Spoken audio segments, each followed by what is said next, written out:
La evaluación en Colombia.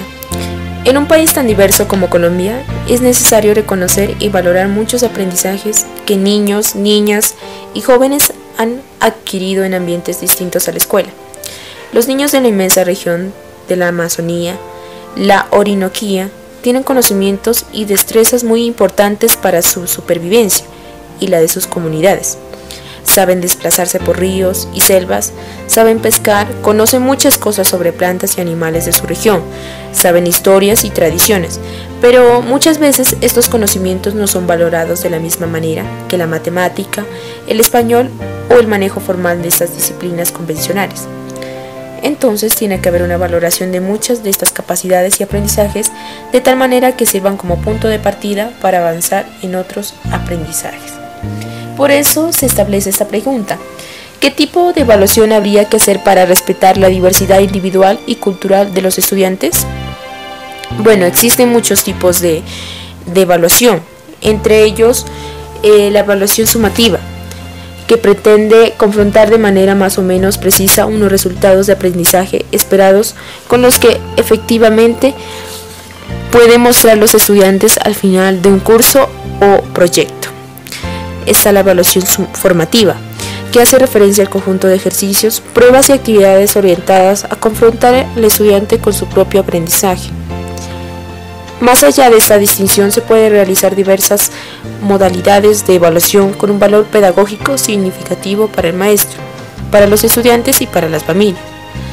Entre ellos encontramos la descriptiva, que hace énfasis a una mirada valorativa, ya que permite identificar características de los niños, niñas, de las instituciones, tratando de comprender cómo son, en vez de intentar comparar unos con otros con respecto a un criterio calificador previo. Dentro de ellos también encontramos la participativa, cuando los estudiantes que van a ser evaluados participan activamente en la elaboración de las pruebas que se van a aplicar, en el análisis de los resultados y en el diseño de estrategias para mejorar los puntos débiles que se encuentran en los resultados. La autoevaluación, que la realiza el mismo individuo, grupo o institución que desea conocer su progreso con respecto a unos objetivos trazados con anticipación. En este caso puede partir de unos instrumentos definidos o de manera autónoma. También tenemos la explicativa, que permite saber por qué los estudiantes obtienen determinados resultados en sus evaluaciones. La de percepción, que es otro tipo de evaluación muy frecuente en las ciencias sociales y no pretende indagar sobre cuánto sabe alguien, sino más bien qué cree o qué opina. La individual, cuando se orienta a establecer el progreso de cada estudiante en determinados aspectos de su desarrollo académico o personal. Mirando estos, podríamos decir que todos nos hablan acerca de cómo evaluar a un estudiante, pero no establece acerca de la diversidad y de la cultura de los niños que vienen a otras instituciones, porque cada niño tiene una diferente tradición. Dentro de ello, pues diríamos que la evaluación es un medio muy interesante para indagar qué saben los niños sobre temas y establecer puentes de aprendizaje con los que tienen que aprender. En ese sentido, la evaluación tiene connotaciones éticas, en tanto que da el valor mucho individual a las expectativas de los alumnos, al desarrollo de la libertad, a aprender y en últimas al libre desarrollo del conocimiento. Diríamos que la evaluación debería ser participativa para que los niños participen y hagan demostración de sus culturas, de sus tradiciones, ya que debemos reconocer los múltiples aspectos de la vida representados en los intereses y habilidades de todos ellos, hasta llegar a una evaluación que simultáneamente acoja criterios de equidad social, que garantice la inclusión de todos los niños y niñas en el sistema escolar y a la vez estimule el deseo de aprender de los estudiantes, contribuye a mejorar la calidad de las instituciones y respete la diversidad regional e individual. Valorando las diferencias supone hacer un esfuerzo colectivo muy grande para transformar las prácticas escolares.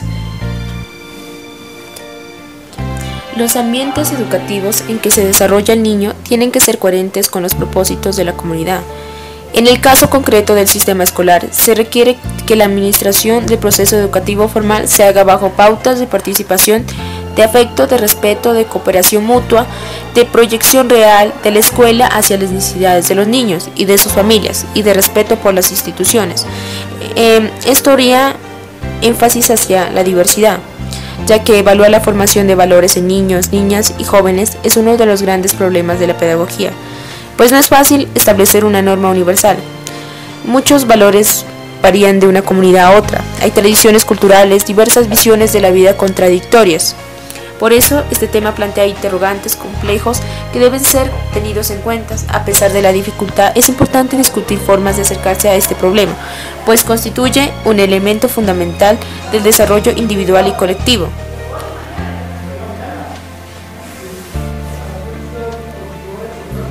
Es muy claro que la evaluación es una herramienta valiosísima para mejorar la calidad de la educación, siempre y cuando contribuya a mejorar el aprendizaje de los estudiantes y no se limite a establecer mediciones y criterios de promoción.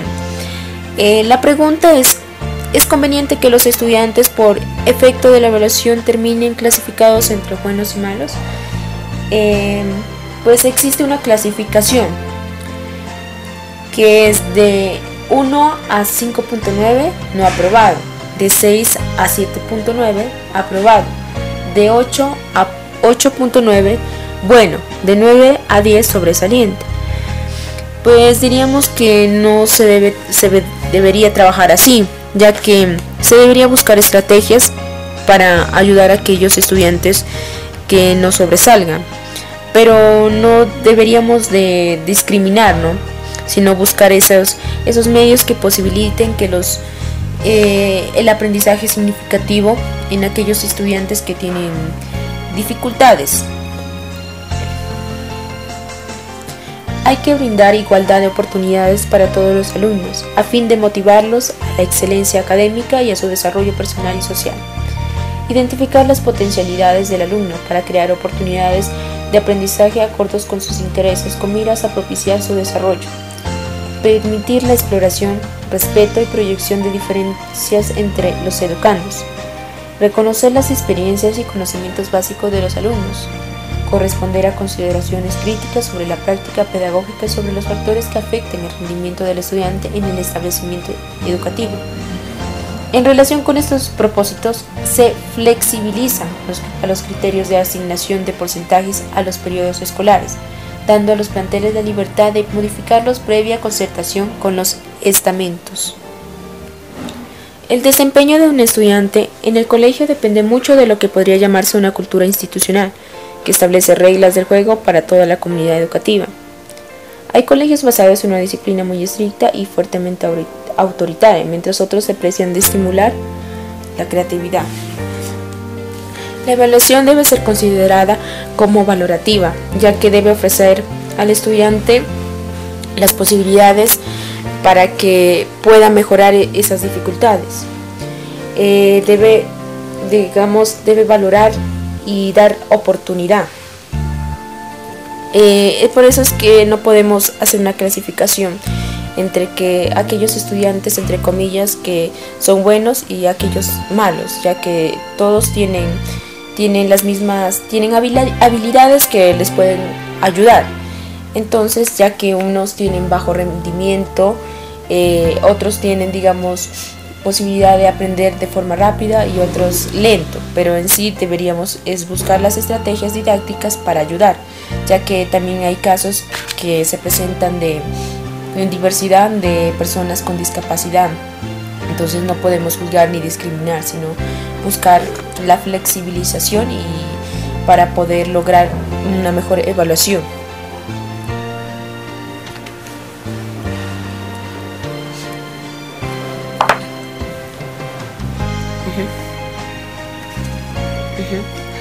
Otra palabra que surge es qué hacer con los estudiantes que por su mal rendimiento académico ponen en riesgo los promedios de evaluación externas del colegio.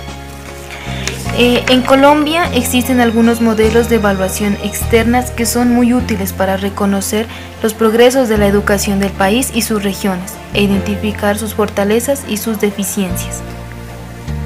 Las comparaciones en el tiempo sirven para identificar el comportamiento de indicadores y establecer si hay progreso de un periodo a otro. Las comparaciones entre instituciones y regiones permiten ver quiénes tienen mejores resultados en qué aspectos durante el mismo periodo de tiempo. Actualmente el país cuenta con 2 pruebas de aplicación censal.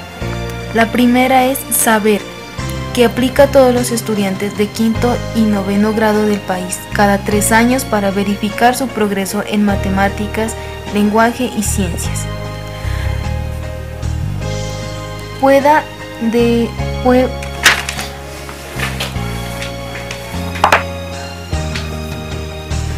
La prueba de estado para ingreso a la educación superior, que se denomina el examen del IFEX y se aplica cada año a todos los estudiantes que concluyen la educación media del grado 11, con el fin de verificar el nivel general de los bachilleres en todos los campos académicos.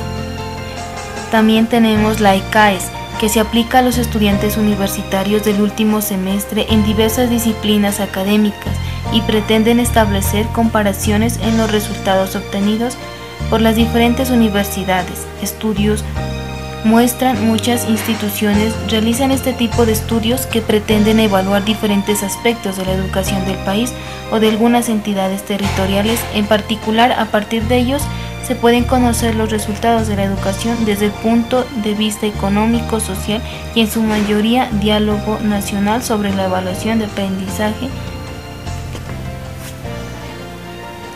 en los estudiantes que tienen mal rendimiento y ponen en riesgo los promedios de las evaluaciones externas. En los colegios se deberían replantear las estrategias que se están utilizando en la enseñanza, con herramientas que contribuyan a que el estudiante se motive y posibilite una mejor comprensión.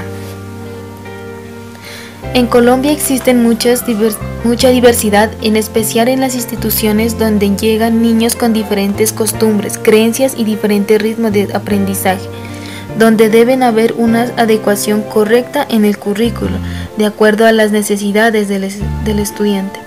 Entonces, ¿debemos evaluar del mismo modo a los estudiantes? No, porque con lo mencionado anteriormente, los niños aprenden de forma distinta y está en el maestro hacer una evaluación flexible donde se promulgue la diversidad.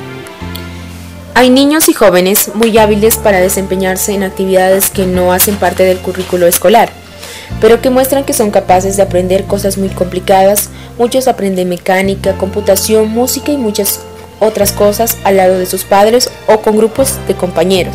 Sin embargo, parecen totalmente bloqueados ante el aprendizaje que se les propone en el salón de clase. Por eso la evaluación del desempeño escolar es una visión comprensiva, centrada en los niños y niñas como seres humanos, completos, dotados de talento intelectual y de sentimientos, dueños de expectativas propias y de frustraciones, necesitados de estímulo y de afecto. En este contexto de la pedagogía es posible establecer formas de evaluación adecuadas para aspectos específicos. Tenemos otra pregunta. ¿Cómo evitar la evaluación que se convierta en una inducción al fraude? De esto pues tiene que ver mucho el maestro, ya que el maestro es el que crea posibilidades de aprendizaje en los niños y ellos pues se encargan de construir. Debe el maestro hacer clases estratégicas donde abra espacios significativos, que el niño tenga el interés de aprender, no sienta, digamos, temor ni esté esforzado a aprender, ya que esto le puede causar, digamos, que se estrese y interés por el fraude y por hacer cosas indebidas.